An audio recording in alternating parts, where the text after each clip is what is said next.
আসসালামু আলাইকুম। আমি আলুর ডাল রান্না করব ডিম ভুনা দিয়ে। ডিম ভুনাবো, তেল দিচ্ছি। এখন এখানে আমি ডিমগুলো ভেজে নেব। এখানে একটু হলুদ দিব। ডিমগুলো এখন উল্টাই দিয়ে করে দিয়ে ভাজি নেব। ডিমগুলো আমার ভাজা হয়েছে, এখন উঠাবো ডিমগুলো আমি উঠাই নিলাম। এখানে আমি পেঁয়াজ দিব, পেঁয়াজ আর একটু রসুন কাটা দিব। পেঁয়াজ আর রসুন কাটাটা এখন তেলে দেবো। এখানে একটু কাঁচা জিরা দিলাম। পেঁয়াজটা রসুনটা একটু ভাজিয়ে নিলাম। এখানে এখন আমি ডাল ছানাটা দিব, আলু ছানাটা দিয়ে দেবো। আমি আলু ছানাটা দিয়েছি। এখানে আমি দেব হলুদ। এখানে আমি মরিচ বাটা দিব, লবণ দিয়ে মরিচ বেটে রাখছি, যেন লবণ আর দিব না। এখানে একটু মাখিয়ে দিই, একটু পানি দিব, কষানোর জন্য পানি দিব। এখন এটা কষাবো, ঢাকনা দিয়ে ঢেকে দিব, জাল হোক। এখন আমি ডালটা একটু নাড়াচাড়া করে দিব।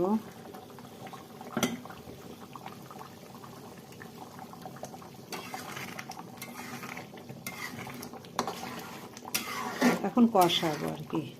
ডিমগুলো এখনই দিয়ে দিব, পরে দিব না। একটু কষে টষা আবার ঢাকনা দিব, কষার পরে ঝোলের পানি দিব। ডালটা আমি এখন কষাবো।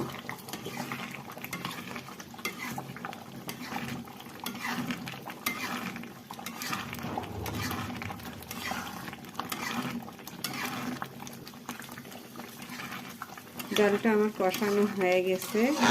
যখন চটকি চটকি উঠবে তখন মনে হবে যে ডালটা কষানো হয়ে গেছে। এখন এখানে আমি পানি দিব, গরম পানি দিব। পানি দেওয়া হয়ে গেছে, এটা এখন জাল খাবে আমার। এখন ডাকি উঠলে আমার তরকারিটা হয়ে যাবে। ঢাকনা দিয়ে ঢেকে দেব,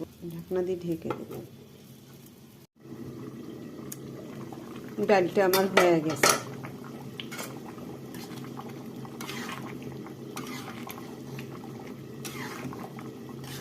একটু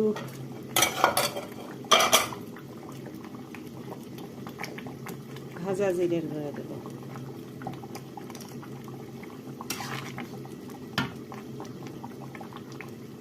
ভাজা ডিম ছিল, ডিমটা দিয়ে দিব।